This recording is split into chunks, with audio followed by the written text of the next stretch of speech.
This is going to be a little bit of a happier note than chapter 51. Still a little bit sad, but a little bit happier, right? This is an apocalypse novel. I think one of the flaws of an apocalypse novel is that besides it not being fun to write, because you're always writing tragedy and sad scenes like the one in chapter 51. It just like you're constantly just writing in this bleak environment, and it's just like being powered up means the world is still doomed, right? But I really like the style of apocalypse where it's like in impending apocalypse, because you have like both scenes of there's still hope and fighting against it and such. So yeah, I was looking through chapter 52, 53, 54. And there's some very nice scenes in there. I'm trying to remember off the top of my head. Various chicken blood plots, I think is what it's called. Like touching scenes and whatnot, definitely. And I chose, I think, chapter 55 out of all of it. I'm really going off a document I chose like back when I wanted to do analysis videos. I guess this is sort of an analysis video, but I really, really, really liked the thing. Yeah, so yeah, I felt like a lot of drama and such that's carrying the film. So yeah, this is chapter 55. I've got a little fun Easter egg I've saved up for the end. Two actually, but one is probably more relevant. So chapter 55, 第55章, 生日快乐. So happy birthday. The steak was fried in a pan, a bright red in color and a tempting aroma. The steak comes from the reserves of the nuclear power plant refuge. When she came, Sume brought 100 kilograms. If she did not take the initiative to cook, she would consume it at a rate of 0.2 kilograms per day by default. Of course, this steak comes from the frozen zombie meat decades ago, like old meat basically. In the apocalyptic world where even humans can't survive, raising cattle is just too extravagant. Just like Aya, who's hardly ever drunk milk. Regarding the box of milk that Sume brought back, in fact, there were mixed opinions on the bullet screen. The results of Sume's own online search were basically in a Schrodinger state of eating or not. The final conclusion can be drawn as you can eat, but it's not necessary. After all, under normal conditions, no one needs to compete with milk that has been kept at a low temperature of -2 by 200 degrees for decades. Although this is just a game, Sume still earnestly substitutes herself, thinking that even if she's only 1 in 10,000 danger, she would not choose to let Io take the risk. If you apply the sentence pattern again, you can eat it, but it is not necessary. There are many more foods to eat anyway. But except for the steak she just brought out when she left the refuge, the rest of the red wine, spices, and the like were all brought out in the supermarket before. Although Sume doesn't understand red wine that much, at least she knows that red wine should be kept normally for decades, and I can still drink it. I've got like wine bottles from Thing.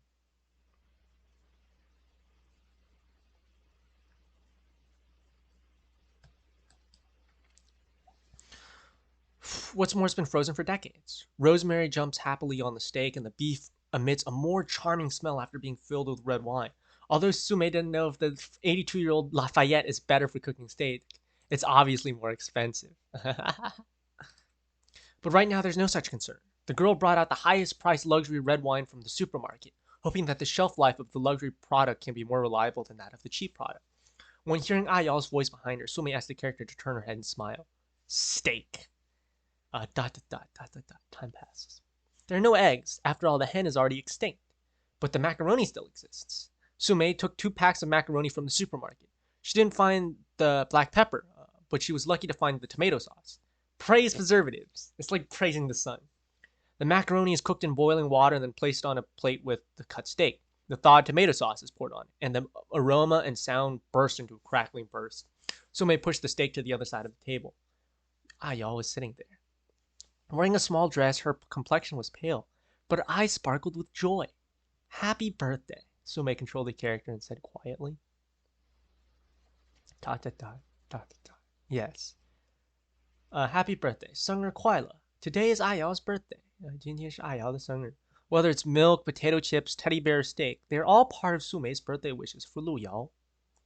Even when the sun is extinguished, the calendar based on the solar cycle as a unit of calculation has long lost its value. In this world, the meaning of 1 year has long since disappeared. Sume did not know whether her role gave Ayal a birthday blessing, but in any case, Sume would give Ayal a birthday. If nothing else, this should be Ayal's last birthday, her 14th birthday. Even if this 14-year-old girl looks like a 12-year-old, her psychological age is only 10 years old. even if she's just a virtual person who doesn't exist in reality. But Sume wanted to give her this birthday. This is not a task. Only Ayal's character card has a birthday, and the transportation committee has a perpetual calendar that still runs according to the solar calendar. Today is the 15th day after walking out of the refuge. Sume found the first city, found the supermarket inside, and saw the pair of father and son who were frozen to death like little match girls in Doomsday. She went out of the supermarket and used a teddy bear in it to make gifts for the girl. She used the teddy bear to act as a gift. She used the red wine, tomato sauce, and rosemary to make a hearty meal with steak and macaroni and even more milk corn soup. The system didn't give Sume any reward, and even this time she didn't. It didn't even jump out at the trophy. But someone gave Sume the best reward. Aya looked at Sume in surprise. Her expression of joy was a little bewildered, and then somehow the girl's tears flowed from her big eyes, drop by drop, falling on the hot steak and then rising. Elusive white mist. Dot dot dot dot dot dot.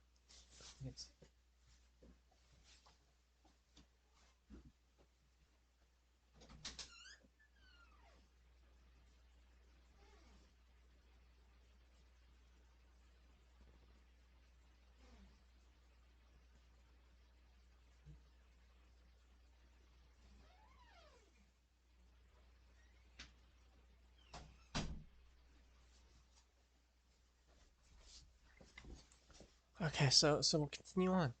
The steak should be delicious, although Sume can't taste it, but Aya was really happy to eat. She awkwardly used a knife and fork to cut the beef carefully. Although it's said that the beef came from the Yingxue country, Sume didn't feel any difference, so probably like France or something. She and Ayal finished the birthday dinner together, and then Sume took out the long prepared birthday cake. The birthday cake is not taken from the supermarket because after being frozen, most of the cakes look terrible. And this is also related to the question of whether cakes that have been frozen for decades can be eaten. The final answer is that it is likely to pull cold. It's omnipotent. You can eat it, but it's not necessary. Sume finally decided to order a lot of cooking skills by herself. Made the cake base, and there are things like frozen butter in the reserve. So I wrote it out with jam to wish Ayal's 14th birthday. So crooked. At the end, 14 candles were inserted. The candles light up one by one.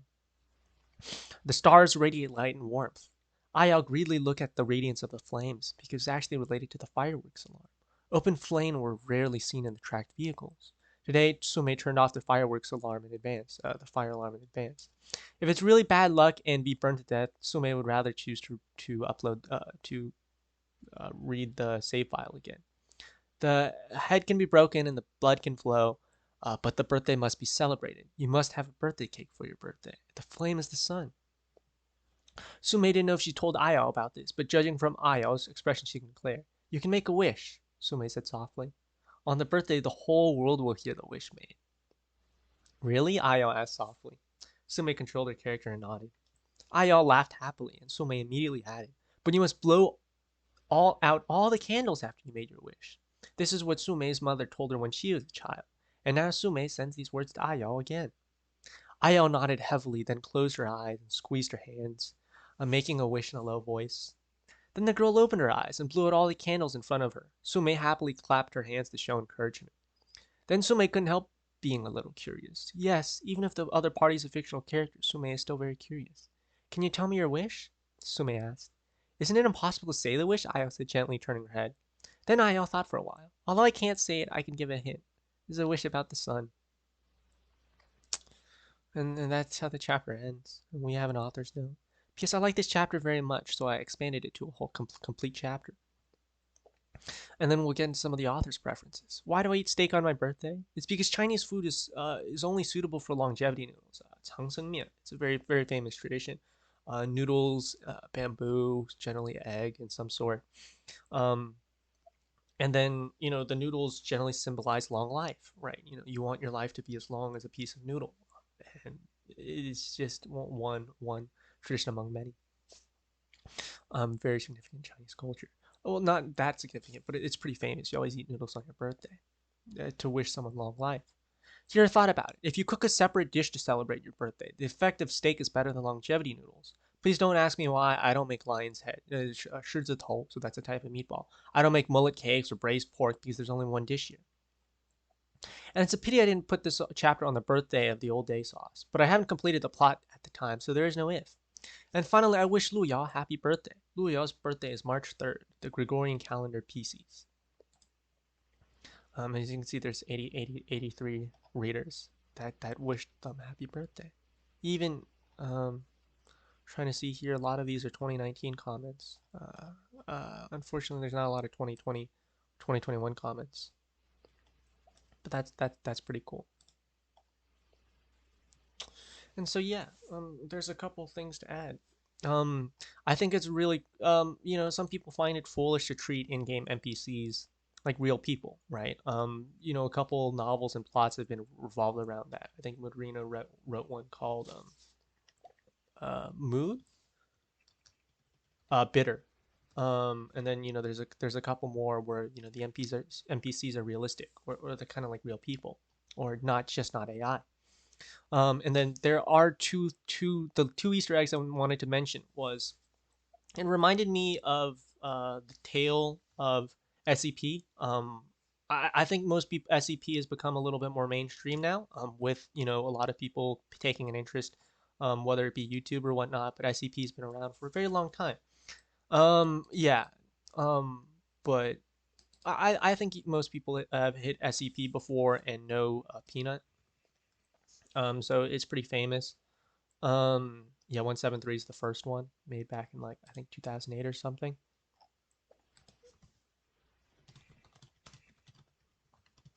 But there is yeah, so that was a fun experience to go through. Sorry, I'm trying to pull up the moment I'm thinking about. Shoot, okay. Give me like 10 seconds, please. I'm gonna be doing some work to try and find. No, okay, no, it's not that.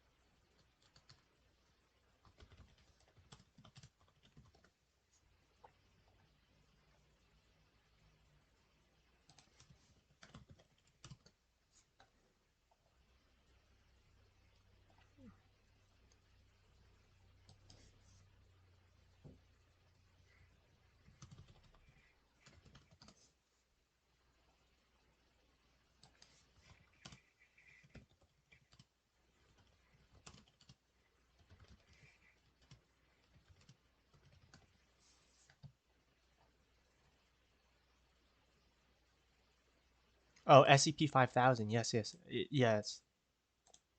Okay, so I finally found it. The first reference I wanted to say,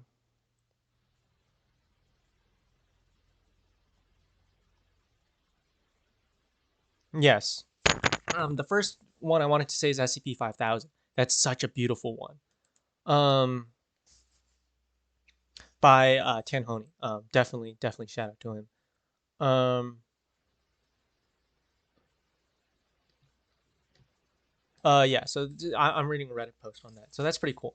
But the two SCPs I really did want to mention was SCP-348. I think the Site Foundation Zero and then the manga did did one the manga jars in Japan did a site on this, and then a couple YouTubers did a piece on SCP-348, which I felt was really appropriate for this chapter.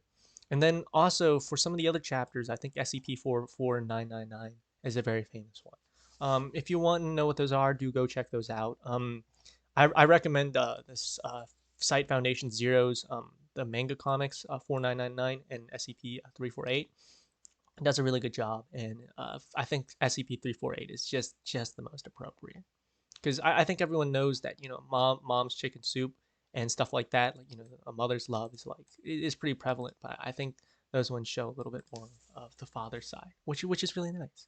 Plus, it's also Chinese as well, 想着你. So that's pretty funny. The picture is pretty accurate as well. 扁面 or 刀面, I think. But yeah, that's it for chapter 55, and I do hope you enjoyed. Very very well thought out chapters. The next chapter I'll probably be covering is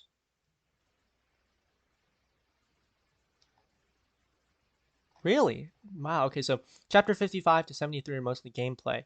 I think we're gonna go around to somewhere like chapter 73, 74. We're getting near to the end of volume one, and then there's some very interesting chapters there. So yeah, I think we'll be skipping around 20 chapters because yeah, there's some good chapters in between, but I do recommend that you read it.